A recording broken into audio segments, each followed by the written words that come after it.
started. And this webinar is being brought to you by the Selective Mutism Association and was made possible thanks to a generous grant from the Gordon and Marilyn Macklin Foundation. We are going to be recording this webinar and it will be available on the Selective Mutism Association's YouTube channel in about 24 to 48 hours. And there'll be a link to the recording that will be sent to anyone who registered. We're going to be using the Q&A feature today. So at the bottom of your screen, you should have a Q&A button that has two little bubbles and you can type in a question. Just know that as we answer the questions, if we click answered, that question will be visible to other people. And if you don't want your first name to be associated with it, you can click anonymous. So thank you so much for handling those little housekeeping tips. We're very excited to join you today as we have Thanksgiving coming this week, and with Hanukkah right around the corner, we thought that we would offer this webinar to discuss some of the common questions we get from families with children or older kids or teens with selective mutism. And even though celebrations like Christmas and Kwanzaa and the winter solstice are just, still a little bit away, we hope you'll leave this session with some tangible tips.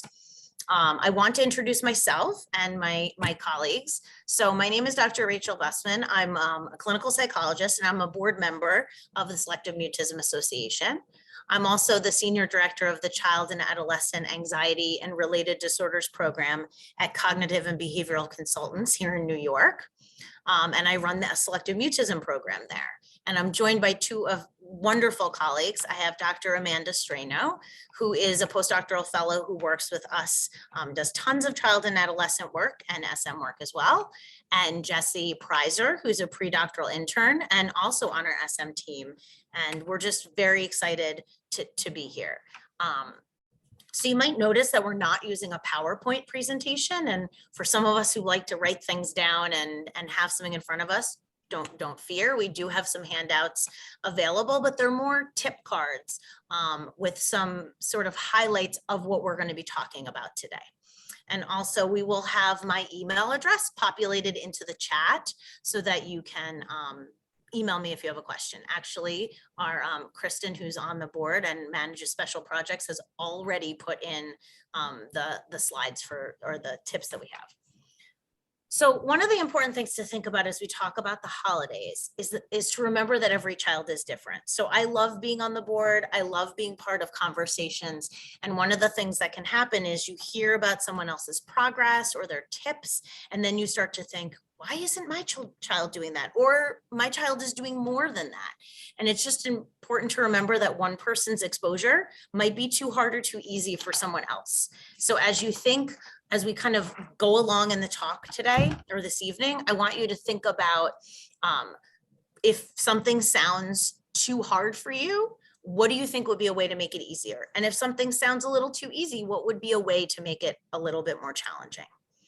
So I want you to sort of keep that in mind. And before I hand things over to Amanda to tell us about setting the stage, I want to also mention that we're not really going to be talking about treatment so much today, meaning that this is not a webinar that's going to highlight all of the treatment strategies we use or talk about just treatment in general. However, we are providers of PCIT-SM or parent-child interaction therapy that's adapted for SM. And so I'm going to just run through really quickly a few tips or skills from that treatment modality so that when Amanda and Jessie and myself are talking about some things in a little bit, it will make a little bit more sense. If you're interested in learning more about just SM treatment, we have great webinars on our Selective Mutism Association's YouTube page. And if you go into YouTube and put in Selective Mutism Association, you'll see a whole library of free resources. And if you want to learn more about the PCIT SM skills, you can certainly check out the SM Learning University that's put out by Dr. Kurtz. So when we talk about warm-up skills, or what we call CDI, we're talking about skills that are really helpful to use to help your child feel more comfortable, especially when you're going places or sort of changing environments or situations. So I'm just going to hit a few highlights of those, and I'm going to engage my colleagues to help me too. So we use labeled praises to reinforce any behavior that we want to see more of. So saying things like, thanks for telling me, or great answering, or I love hearing your voice are all ways to praise talking.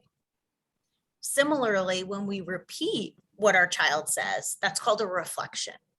And so if, Amanda told me, I like pink, and I said, you like pink, that's a way of me just repeating what she said. And it actually reinforces speech. So praises and reflections are great when we're talking about reinforcing or promoting talking. A reflection is also really helpful if your child's using a lower volume. So if Jessie tells me, I like pink, and you say, you like pink, then you're repeating what she said in a voice that maybe grandma who's sitting 5 feet away might now be able to hear what Jessie said. And then we use descriptions or sort of play-by-play announcer sort of style sportscasting to describe what our child is doing when we're not prompting for any speech. So things like you're walking in to check out the Christmas tree, or I see you're grabbing a book from my bag, are all descriptions. The last thing I'll say when you're in warm-up mode or CDI is you want to avoid questions. And we've talked about a lot how hard it is to avoid questions. We really want to jump in and say, oh, I haven't seen you in so long. What are you excited to do this winter break? And we want in the beginning to really avoid questions. So then in terms of when we start prompting, we're using what we call in PCITSM VDI skills, or we can just think about how to prompt questions.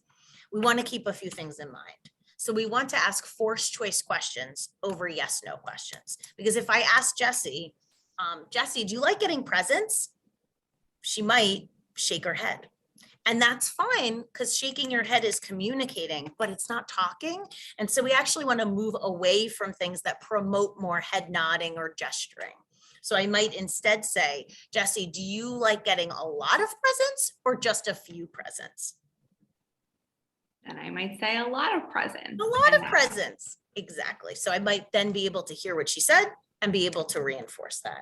We also really want to wait 5 or more seconds in between questions. And I just want to demonstrate what that feels like. So I'm going to ask Amanda a question. She's not going to answer me until like second 6. Amanda, are you going to be in town for Thanksgiving, or are you going somewhere else?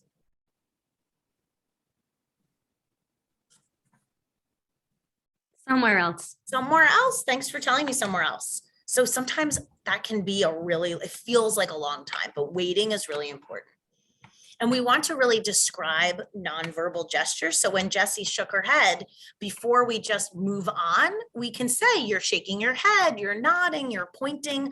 Those are things that are really helpful when working with your child who's practicing their talking. And finally, I just want to say that we want to really reinforce speech. So if your child goes to grandma's house or, is sitting at a very crowded table and says something to you or answers your question, you want to make sure you either say, thanks for telling me, or repeat what they said, because we want to really reinforce that speech. So I just want to invite anybody at any time, as I turn things over to Amanda to talk to us about how to set the stage for holiday events, that you can pop in a question at any point into the Q&A. Amanda. Great. Thank you so much, Rachel. That was very helpful. So in thinking about setting the stage, right, we want to kind of lay the groundwork. How can we prepare ahead of time for a holiday event? And I want us to think about things in terms of our W's, right? So who, the what, the where. So we'll talk about where the event will be and how we might prepare differently depending on where that event is, who will be coming and how we might prepare them ahead of time and prepare a child ahead of time. And the what should I bring? What should I say? And again, if there are any specific questions that come up while we cover those things, please feel free to pop those questions into the chat. So we're going to start with the where. Where will the event be? Will the event be happening at your home, or are you going to someone else's house? Will that be grandma's house that the child is familiar with and goes to every Friday for pizza? Or will that be out of town at an extended family member's home that the child is less familiar with? So if the event is happening at your home, right? You might have a little bit more control over staggering when the guests may come to increase comfort level, designating a place or a room for you and your child to engage in some of those warm-up skills that Rachel was just talking about. And so really thinking about how we can kind of designate ahead of time that place, whether it be the child's bedroom, the child's playroom, a separate corner of the living room, and sort of getting into that. So if it's at your home, if you're traveling out of town, right? If it's a place that your child is not familiar with, how can you prepare them ahead of time for that unfamiliar place? Can you show them pictures? Can you describe the place to get them really excited about it ahead of time? Then we get into our who, right? Again, are there family members attending that the child is less familiar with? And if so, can you show pictures ahead of time? Can you make it into a fun matching game of guess who, right? Of who the family member is. And especially if there are those extended family members that they don't see as often. So I think a lot of families have questions about what to say to those family members. And we really want, in setting the stage, to think about what information can we provide ahead of time. And I want you to think about that easy soundbite. We'll give you some pre-prepared statements and language that you have. So it feels helpful to have that ahead of time in your back pocket to pull out and say to your family members. So the explanation can be somewhat similar for both children and adults. We can explain, Jessie is working on talking to new people. You can still engage with her, you can still talk with her, just limit the questions for now. You also might want to let them know, depending on the family member, you can let them know, my child is diagnosed with selective mutism, it's an anxiety disorder, and they're working on talking to new people. And so we're telling you what not to say. So I imagine you might be wondering, Amanda, what do I say? If I can't ask questions, how do I interact? The family member might ask. And so it's helpful to let them know. It's a really great question. It is helpful to use some of those warm-up skills. You could say, it's so good to see you. I see you brought your Peppa Pig. I'm so excited to show you the menorah. So excited to show you the Christmas trees. I love your Christmas dress. And really engaging them in a way that, again, using some of those warm-up skills, describing behavior, labeling praise, just being like a sports commentator on what's going on in a low pressure, no question situation is going to increase the comfort level of the child over time. So we've spoken about the where, the who, what to bring, right? If the event is at your house, of course, you have some more control over preferred items, toys, games that the child likes. If the event is happening, however, at someone else's house, you might want to think about what preferred items to bring for your child, toys or games that they like, that might be helpful for warm up. If you're using some of that positive reinforcement for brave talking, if you're rewarding your child for their effort, right? And we always want to keep in mind that we're praising effort, not output. If they tried super hard to speak bravely or to just be in the room, right? And Rachel and Jessie will get into how children are at different levels and we'll reward them differently based on their progress. Are there different things that you could bring to reward that brave talking?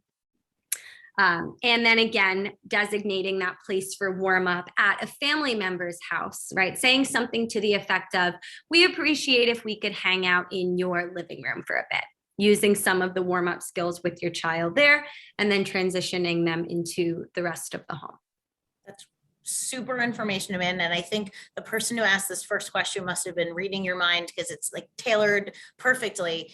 Asking really about how to let families know, or family members know in advance, like how much to communicate with the child, but also tips to explain the reason without going into too many details. And I think it's such a good question, because it often depends on, a few things. Sometimes it depends on, are there going to be a ton of people at this event? And I'm not going to have time to go around and tell everybody this really long speech, right? Or maybe it's that I don't see this one particular person that much, and the amount of explanation I give them is a little different than what I'd give like my own mother or my own sibling. Yeah.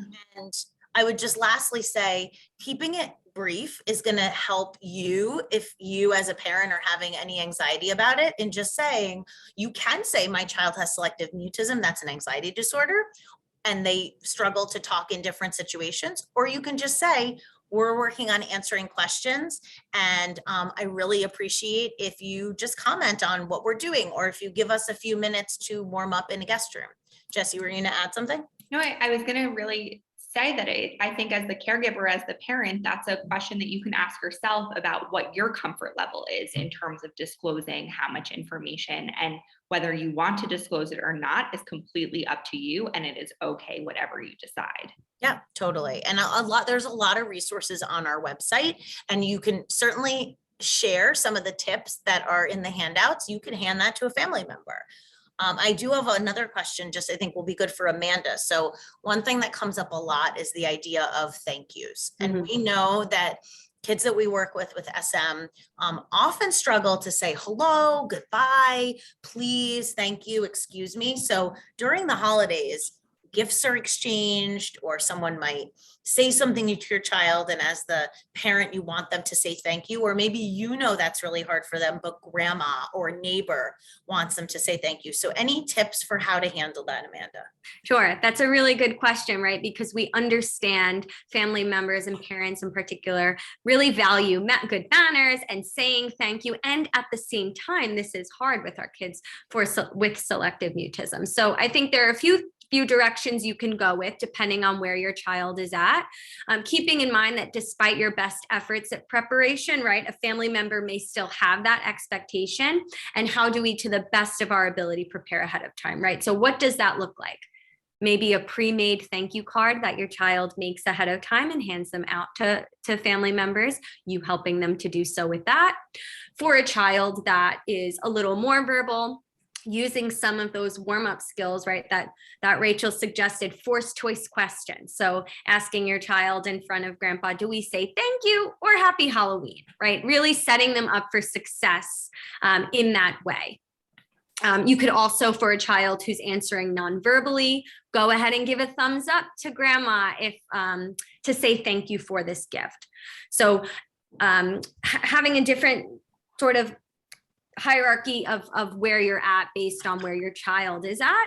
And you can also prompt your child ahead of time, right? I'm going to be a detective. I'm going to be on the lookout for you saying thank you, and I'm going to prompt you, practicing with your child ahead of time, making it into a fun game, engaging them as much as possible in that process. And again, if that happens despite all of this preparation, where someone expects a hello, a thank you, a hug, or a kiss, you can absolutely still say, like, we really appreciate that. She's actually working on saying thank you right now, and she really appreciates your gift, and kind of stepping in that way.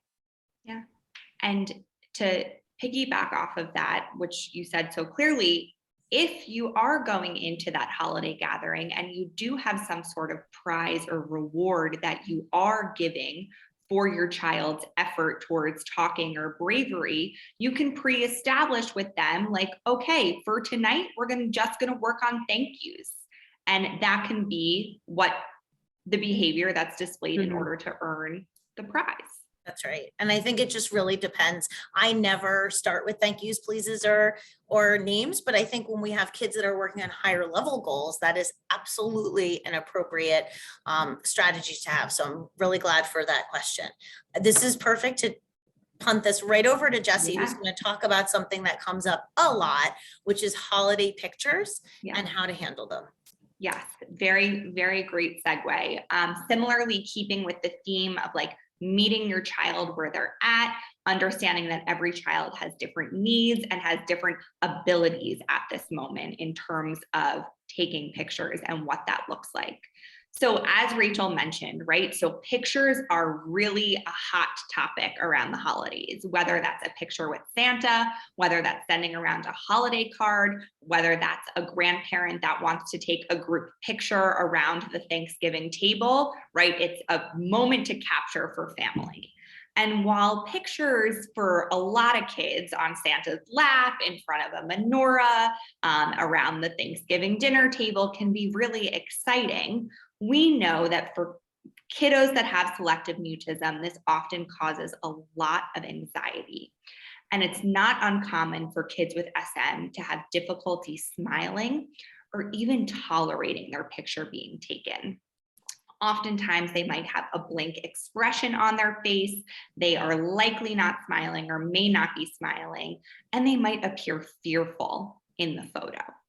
There are a few things I think that are important to touch upon when I hear the topic of holiday photos in thinking about our kids with SM. The first thing I think that's important is I would want parents or you as caregivers to ask yourself what the purpose of this picture is. Is it for you? Is it to send out to your family? Or is it for your child? If the picture is for your child and they've expressed that they want to get in that picture with Santa, or that would love to get a picture in front of that tree or that menorah, then great. I would encourage you as parents or caregivers to adjust your expectations, again, to really meet your child where they're at. This is an opportunity for us to help them to be successful. So in that picture, and thinking about setting up that picture, maybe your child will feel more comfortable if you're in the picture with them and Santa, or in front of the tree or the menorah. Maybe they might want to hold a stuffed animal, an object that they're comfortable with in the picture. Or maybe they're not sitting on Santa's lap and instead standing off to the side, or in the group family picture, maybe they're off to the side next to an adult that they're more comfortable with. If the picture is for you and for other family members, I would encourage you to think about how important the tradition is to you, and whether you're able to tolerate maybe your child not smiling or not appearingly to look happy during the picture. Because one thing I think that's important to keep in mind is that a lot of times we know with our kids with SM, what we see on the outside isn't always an accurate reflection on how they feel on the inside.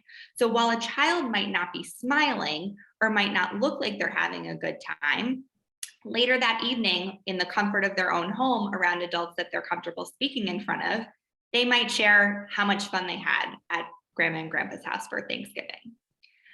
And going back to this idea of adjusting our expectations, I'm wondering if there's other ways to accomplish this same tradition of sending around photos in a way that will meet your child where they're at, in hopes that maybe eventually we can work towards a picture with Santa, a picture in a group, or a picture in front of the Christmas tree. Some ideas that come to mind for me are maybe you take a picture of them holding a picture of Santa. Maybe they draw something out or make a picture of their family to be sent out to relatives, right? So there's ways that we can get creative to still keep this tradition, which I know a lot of families honor, alive, and also allowing our child to feel successful. I think really great points. I think the other thing to keep in mind, and I love how Jessie sort of went through different entry points, right? Like, again, one person's exposure is someone else's something that's too easy or too hard. So I think it also is important, and this goes to someone's question a little bit ago, which is like, what do I say to family members? Let's say you send a holiday card that you're excited about, and your child's in the picture and they don't happen to be smiling. It is really helpful to give information to other people who might see your child, not to say, why aren't you smiling?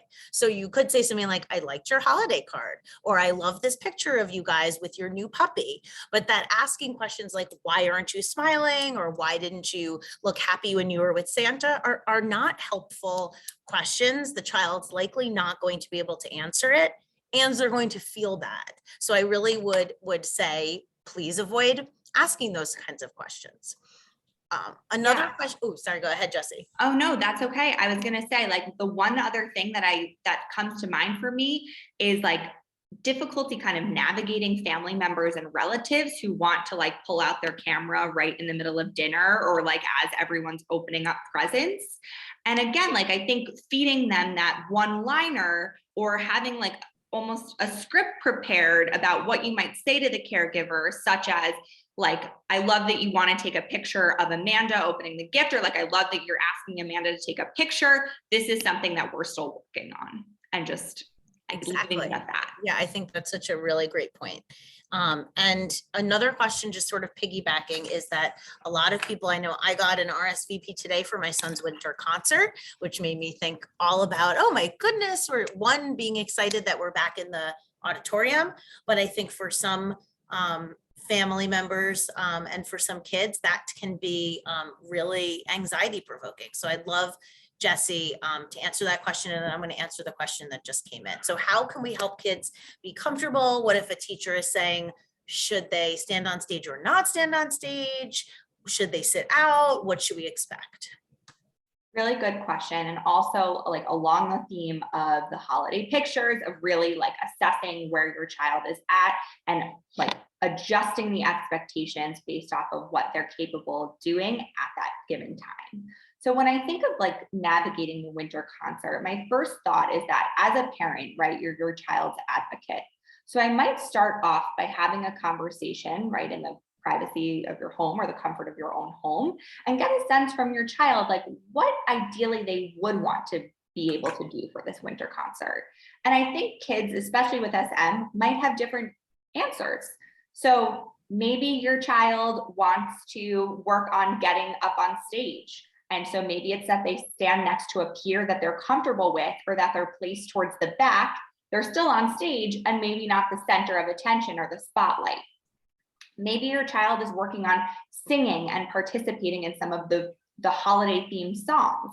And if that's the case, maybe we can work on mouthing the songs, or even just standing up there and holding the booklet facing the audience. So there's ways that we can tailor these tasks, again, to make them more doable, to increase the success that our child has.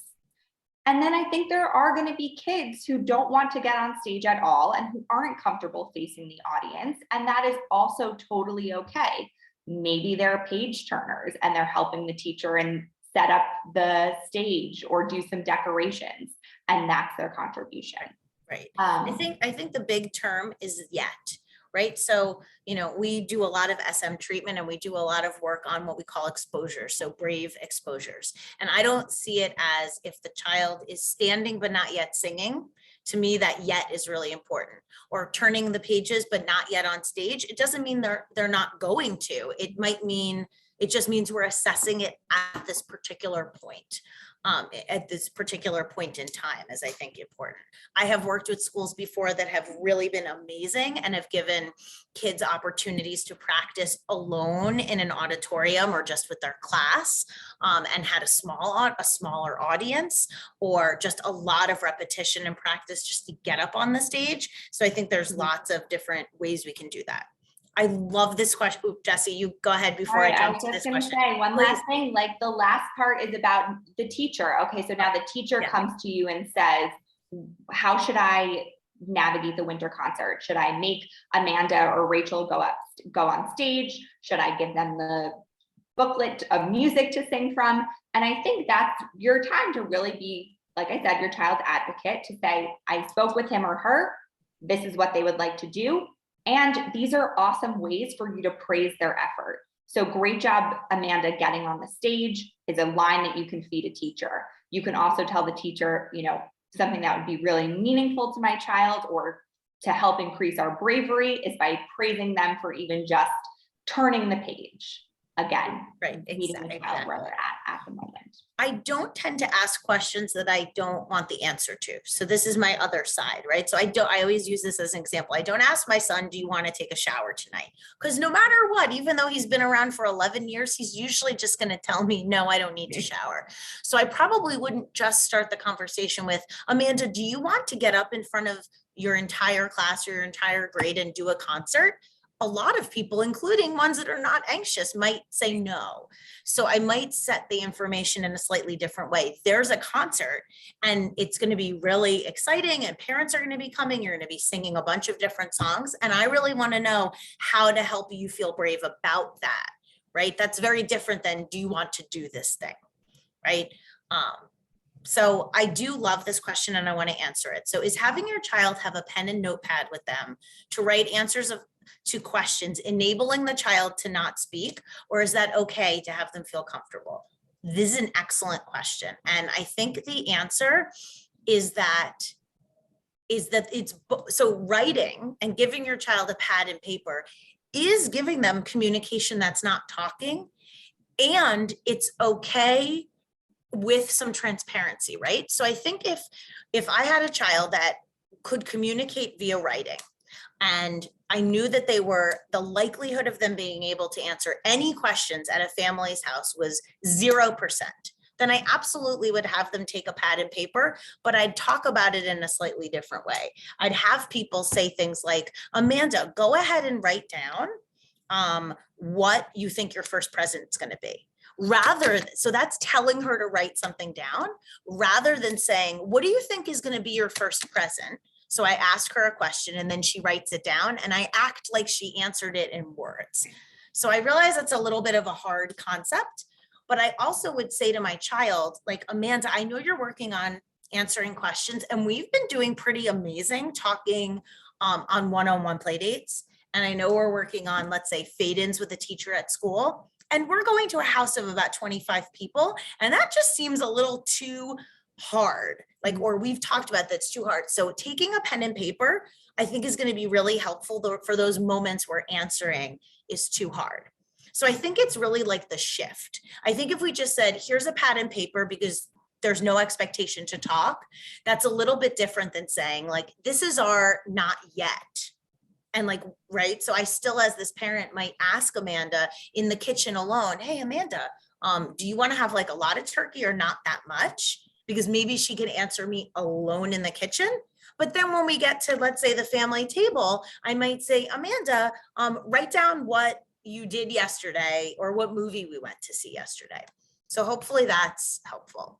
Yeah, I think like the accommodation shifts depending on accommodation is situation specific, and also one child's accommodation is another child's enabling, right? We really want to think about that. I think that's such a good point. So I wouldn't give a pad and paper to a child who actually it's within their capability to answer some questions.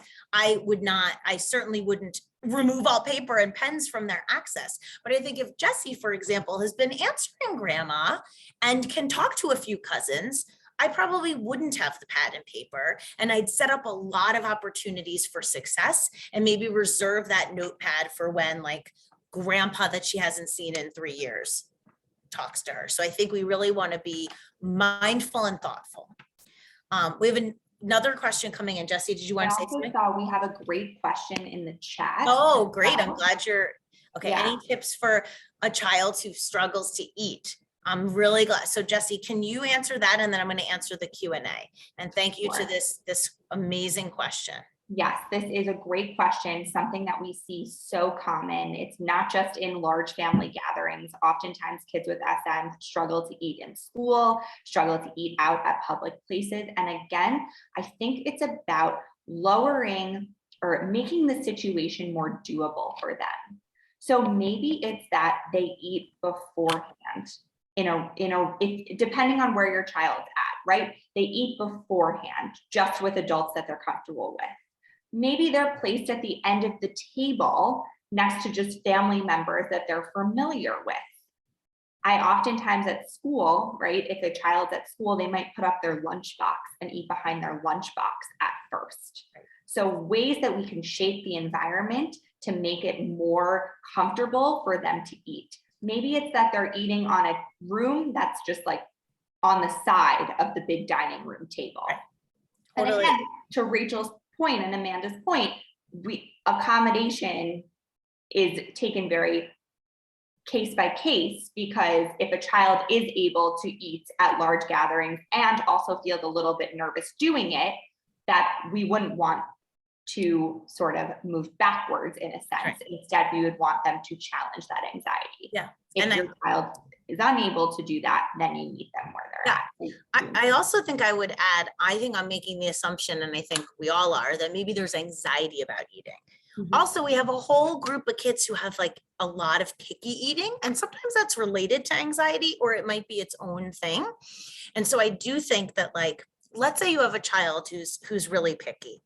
And again, if this is something you've been working on, you might be working on going to new places and trying foods that are unfamiliar. And so that might be an opportunity to bring foods you know your child likes and then put something on their plate that's unfamiliar. Similarly, it might be that you say, now is not the time for that. We're going to someone's house. This is just too stressful for me. It's not my high priority. I actually want my child to work on talking to Aunt, Sarah. So I'm not going to worry about food today. So I think it's about figuring out, it's always about like, where is my child at? What might be a step towards bravery and an exposure, and then figuring out when things are just not the priority.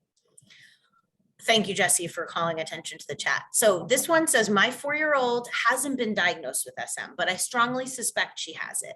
Should I suggest in advance to family members to not ask direct questions or expect answers right now to take pressure off, or should I see how it goes? I love how everyone's at, this is a great audience. So I think there's a way to I think you're an informed person who has some suspicion. And so I think that it might be helpful to give people, even if you don't have a diagnosis, just some tips in advance, like, we're working on answering questions. And so I suspect that Jesse might struggle a little bit. It would be helpful if you limit your questions, especially in the first half hour of us being there. However, I think I'll also add that people are going to ask questions no matter what, right? I sometimes let a question slip even when I don't intend to. So if that happens, my best advice to this person or to anyone would be, let's say someone goes up to Amanda and asks a question. As the parent, as the mama bear, we often want to swoop in, but it's okay to actually just wait and see what happens. So someone says, Amanda, are you excited about the apple pie? And you're like, oh my goodness, that's a yes, no question. They're not supposed to do that. You can wait and see what happens. And maybe Amanda nods her head, and then you could say, oh, I see you shaking your head. Amanda, do you really love apple pie or do you like pumpkin pie? Apple. Apple, thanks for telling us. Right? So you could just wait and see how it goes. You could always rephrase the question if you need to, or you could say, we're still practicing answering questions. Actually, she loves apple pie. So I think there are ways to kind of manage it and handle it. So my toddler is extremely picky with foods. Is that common with SM? So I would say that, there are a lot of things that I've seen talked about, especially on the parents of Children with Selective Mutism Facebook group. I don't think so. Extreme picky eating in toddlerhood isn't necessarily a marker or related to SM, but it is not uncommon to have parents that sort of report some constellation of, let's say, rigidities or particular preferences. But off the top of my head, I wouldn't say that when I think of SM, I think of extreme picky eating as my first thing that I go to, but things can sometimes hang out together. And, it's the good news is that a lot of the strategies we use for things like bravery and approaching new things can be applied to different situations. I think with toddlers, we're talking about sort of toddlers can be challenging in their own way as they sort of figure out who they are and who they are as separate from parents and assert some dominance and independence. So it certainly is a challenging time. And, just there are some strategies for sure to help with that. Thank you very much. So I want to shift the conversation a little bit. We got some more. So I'm going to ask some more questions actually. And let's see if we can. Our family has been prepped to know that our 4-year-old has been diagnosed with SM. We've been working really hard to help her progress. And when the family sees her after months in between visits, they're prone to saying she's so much better and maybe she was just shy. How do we respond to keep momentum going while creating awareness? It's a really, really great question. So, I think, everyone has their own opinion, right? I think we live in a world where everyone has an opinion. And so I think if you know your child, and sometimes I would say, I know kids, and Jesse and Amanda and I treat kids that are both shy and have SM, and kids that are far from shy and have SM. Like you would think they're the most social butterfly, right? So I think you can think of in your mind, maybe my family member needs to say this because it's kind of making them feel better, or it's making them feel like this isn't as serious. And so I think you can ask yourself, how much do I need to educate them in this moment versus like, what's the harm if that's what they think, even though I really know what it is. So I appreciate the wanting to build awareness, but I also think there are only so many times you can kind of say something before you can sometimes feel frustrated. So I might say something like, mom, or, grandma, it's really, really common to say she's just shy. It's actually one of the most common things. Even pediatricians who are experts at kids say, oh, he'll talk later, boys talk later than girls, or he's just shy. And actually, this is a real thing, and it's so good that we're getting treatment because it's actually really been helping us progress. And I think kind of leaving it at that is actually okay. And then I'm really glad there's a question about a 6th grader because we're about to shift to older kids. Yes. So do you have advice for a 6th grader who's made some gains, but still has a lot of anxiety? She doesn't like for mom to be involved in helping. So what to do when going to a Christmas party with lots of new people? So I love this question. I'm curious if Amanda or Jesse want to jump in on this. So how to collaborate with your middle schooler if they don't want you to prompt, which is really normal tween behavior to not want mom to be doing prompting in front of other people. I can take the question, but if you guys have ideas, please feel free to jump in. Yeah, I think that, we talked about our warm-up skills in terms of being enthusiastic and praising, right? And that doesn't always translate well with tweens, right? And older children. And so you might want to really engage them collaboratively and like, how should I prompt? Do you want me to give a little wink? What if I did a hand signal? If the verbal prompt is what is aversive and that's what they don't want. So you can think about a behavioral prompt, or if it's, just the lack of prompt in general, sort of, again, asking them what would be helpful. Jesse or Rachel, do you have any other thoughts? Yeah, I think what I also would do is this is what I was going to talk about with older kids. The transparency and collaboration is really important. So your child is saying, like Jesse's saying to me, Mom, I don't want you to ask me questions in front of family members. And hopefully you've maybe been working with your child, maybe in treatment previously, or maybe in treatment now, and you're able to say, I hear that. Thanks for telling me. I really actually appreciate knowing that. And let's set a goal and a target for what we want to do during this family gathering. So I think this person said, and I moved it over to the answered. I think I saw that it said, you're going to a Christmas party with lots of new people, right? So you want to assess what the situation is and think about what your child can do. So maybe the likelihood of your child going up and saying, hi, I'm Jesse, nice to meet you, to all the people at the event is not a good goal, but maybe you'd say to your child, let's set a goal, let's set a reward. I'm not going to prompt you. In fact, I'm cool with not prompting you, but let's practice whatever that thing is that they're going to do. Maybe it is saying thank you for presents. Maybe it's going to a familiar cousin and answering their questions. I think I'd do everything I can do to prepare in advance. I'd have probably a prize in my bag. Mm-hmm. And then I'd make a plan. If your child has a cell phone, you can certainly send them a message with an emoji that says I see you standing next to your cousin. Go ahead and say, I like that. So there's ways you can maybe communicate with your child without prompting them.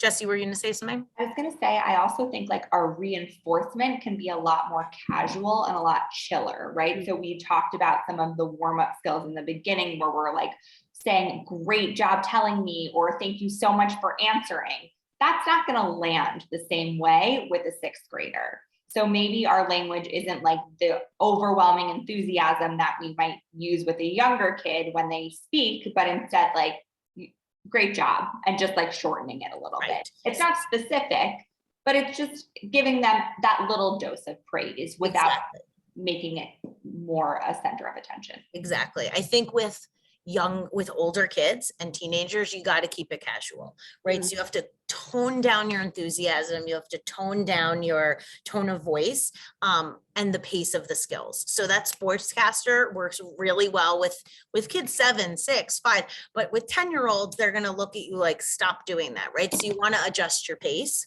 But I think having a plan in advance can be really helpful. And I also think siblings and cousins, same age siblings and cousins, can actually be really great allies and helpers. Mhm. If I understand this question that's coming through, how do you help a child who's 11, starting middle school, and is not using their own pad and paper or whiteboard and saying that they don't have to? But some teachers or students don't understand the pointing to whatever she wants, and she still doesn't explain.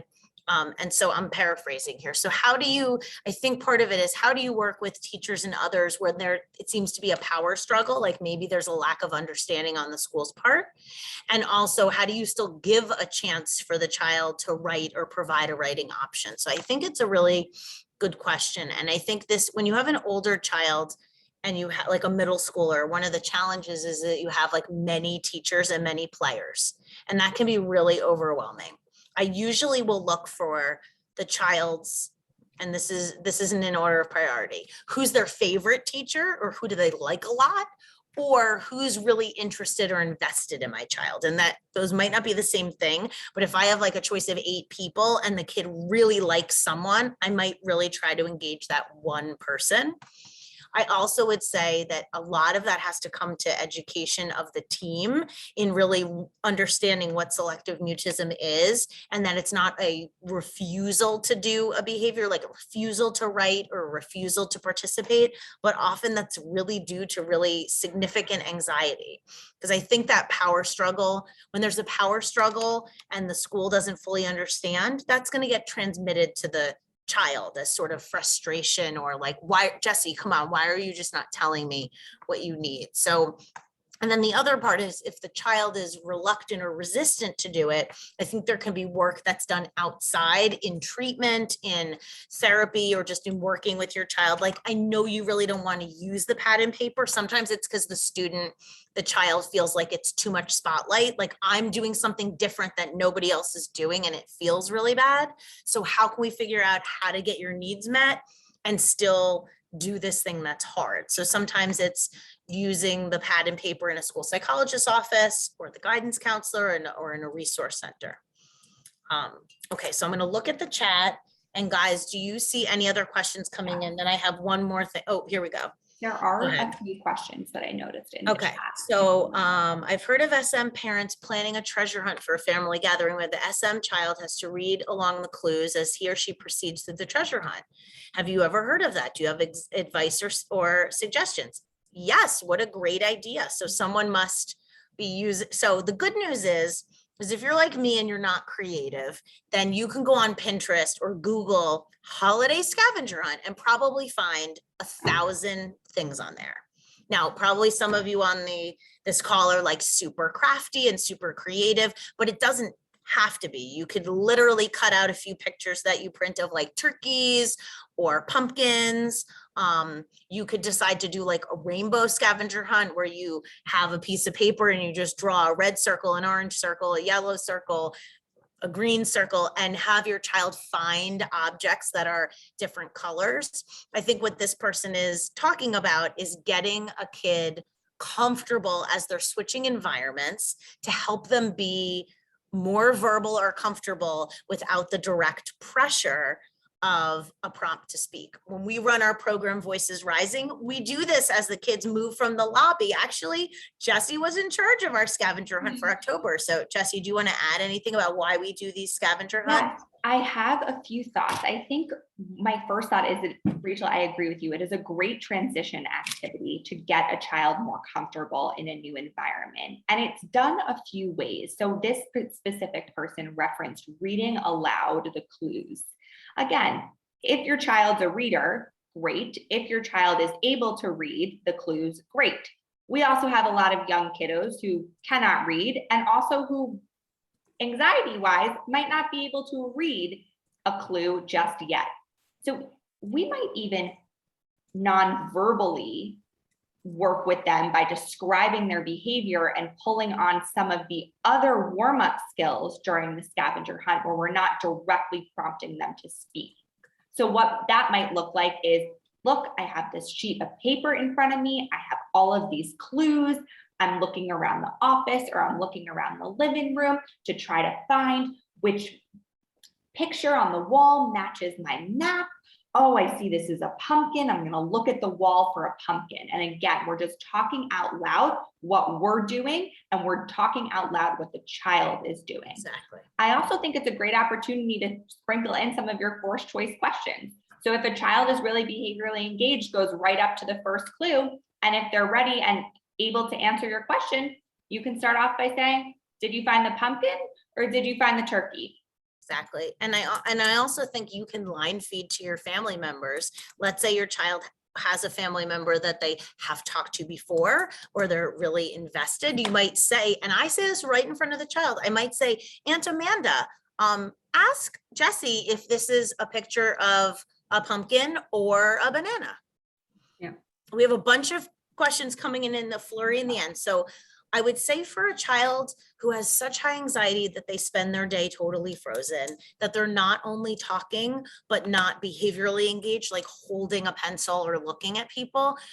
First of all, I realize that's a very hard situation. It sounds very distressing, probably for the child and the parent.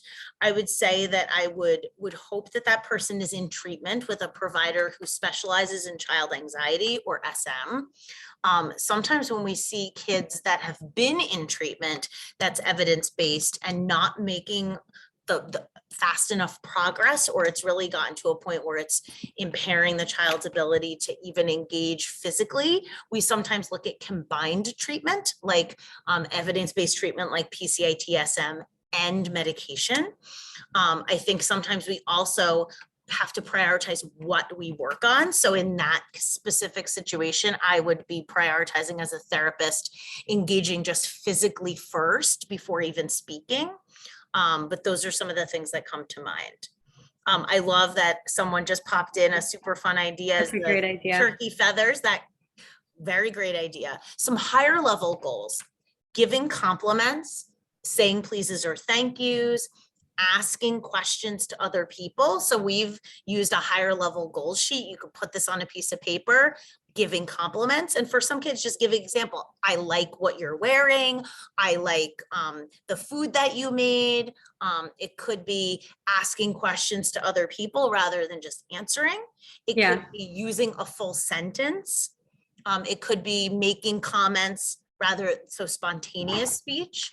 Would you guys add anything else for higher level goals? Or yeah, I'm thinking like making an idea of a fun game of like polling the family on like, what is your favorite Thanksgiving food, right? And having the child go around and asking everyone, what is your favorite Thanksgiving food? And sort of making it into a game. You could tally it up, right? And prompting them to ask, you know, grandma, go ahead and ask grandma if she likes turkey or if she likes ham or something else, or so on and so forth. So you could kind of build creative activities into that as well. Yeah. There was a question about autism and SM, and I think just in the interest of time, because we don't have a lot of time, the question was really good. Are some of the strategies the same? And I would say there are some similarities between some of the things we do in PCIT-SM and things like ABA. Or applied behavioral analysis, which is there's a lot of reinforcement for behavior, but the treatments aren't exactly the same. And I would really say, and I'm wondering if Kristen can pop in the link for those who did not attend the conference for Selective Mutism Association, but wanted to see some of those talks. There was a whole talk about autism that might be helpful to watch, autism and SM, because I think it's a larger conversation and I don't want to ignore that question. How to help the child to go to the next step when out in public and sees a school friend or teacher to say what they wanted instead of whispering in mom's ear. How do you get the child to say, even if just whisper so that people can see their lips? So this is a really good question that really speaks to like what we call sort of shaping, and so it could be that the child first whispers in your ear and then you say one more time and you kind of put your hand up and create a little bit of distance. Amanda and I have worked with like one more time from here, now one more time in your seat, so we can use distance. I probably wouldn't say to the child, look at the person so they can see your lips. I think that might end up backfiring a little bit. But I think if you're working at that level and you've already made some good progress, sometimes setting that as a goal, like I am going to put this pad in my bag and I have this prize we're working towards. And when you earn 5 checks for answering me at just this far away from me, working towards getting that distance can really, really be helpful. I'll also say using that reflection is important, right? So for example, if Jesse tells me, I want to tell them I like snow, you want to tell them you really like snow. You've now repeated what they said. And even though the child told you, it's actually like a really nice way of amplifying that speech. Oh, thank you, Kristen. So Kristen just popped into the chat a link for the recorded event from October. The Selective Mutism Association had our annual conference, and it was very international this year. We had presentations from across the world, and we did have a talk on autism and SM. How do you know if someone really is shy or actually had SM? How early do children get diagnosed and what to look for? So I would definitely send you over to our website to just get some really some facts and tips. But I would say kids can be diagnosed with SM really as early as they have like fluent language is what I would say. So we see some kids that are 3 and even younger, which might make someone wonder, well, wait a second, are they really talking? But if we look at the diagnostic criteria, we're looking for an inability to speak in situations that are social, like school, at daycare, with extended family, when there is speaking that's different at home. So a child that is often a chatterbox at home or leaves daycare and tells mom in sentences or pretty fluently what happened during the day, but is not able to answer in other situations. So that's really the hallmark of SM. So it can be diagnosed early, and the earlier the better. And what to watch for is really an inability to not be able to answer in certain situations where speaking is expected. What if the child still doesn't like any attention drawn to their response whispered in mom's ear and any statements? How do you respond to the child's wave away when it occurs? So I think this is a great question, and it speaks to this idea of distress tolerance. So I think when your child is doing something that's showing you, I don't like this, don't do that, we often are inclined to stop doing it. And at the same time, and I would probably stop doing it in that moment and then leave the moment, and hopefully in treatment, if you're working with a treatment provider, if you're not, that's okay. I would say the reason why I do this is because I'm helping you work on your brave talking. So when you whisper in my ear, I am going to just say it again, because that's how I practice helping you with bravery. And then I probably would downplay my attention to the waving away and pay any positive attention to anything that is tolerating it. The last thing is a perfect question, which is I'm finding it very hard to find treatment for my child. First of all, Kristen, if you could pop in my email address again, that would be super helpful. And if you could also pop in the link to find a treating professional on the website. So it is, when I first joined the board, it was often hard to find a treatment provider. Now I'm really happy to say that there are a lot more treatment providers in different geographical areas, and some of us are licensed in multiple states. So if so our website for the Selective Mutism Association, the people who are on there are treating professionals who are also part of the organization. But so it's not all providers, but it does have a pretty large list. And then if you live somewhere specifically and you just want to send me an email, I'm happy to tell you more, try to help you. And as we sort of wrap up, I would, so I have to answer this last question. So do you think virtual treatment is as effective as it is in person? So I can't answer if it is as effective, but I will say that the evidence very much supports that telehealth is effective. Now, if you're thinking my child doesn't talk to other people, how's my child going to talk on a camera?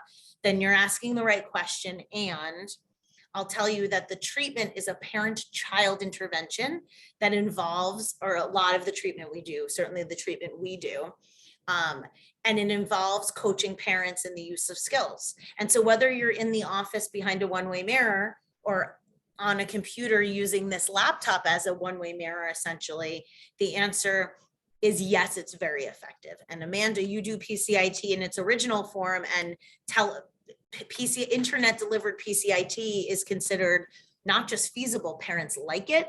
Yes. They like it in their own home because that's where behaviors happen. Similarly, kids talk more comfortably at home. So actually, if people are offering telehealth treatment for SM, I would absolutely consider it, and certainly wouldn't not consider it because it's telehealth. I treated many kids with SM exclusively via telehealth during the beginning of the pandemic. So with that, I thank you guys so much for joining. I'm only sad that I couldn't look out and see everyone's faces. I really want to thank Jesse Prizer for joining. I want to thank Amanda Strano for joining. And I absolutely thank Kristen, who you guys don't see behind the scenes, but she managed the chat so beautifully. This webinar will be available probably in the next 48 hours. And you're welcome to send it to family members or friends or educators, because we love to get information to more people. Yeah. So there's a question for how PCIT and PCIT-SM are different. PCIT-SM is an adaptation of PCIT in its original form. And so if you're interested in a little bit more about those, you can look at PCIT International, which is pcit.org, or you can look on our website for more information about PCIT-SM. And if you want more information about our practice and what we do, you can go visit cbc-psychology.com. And we hope everyone has an amazing and wonderful Thanksgiving. Yeah. Thank you. Thank you, everyone. Thanks. Take care.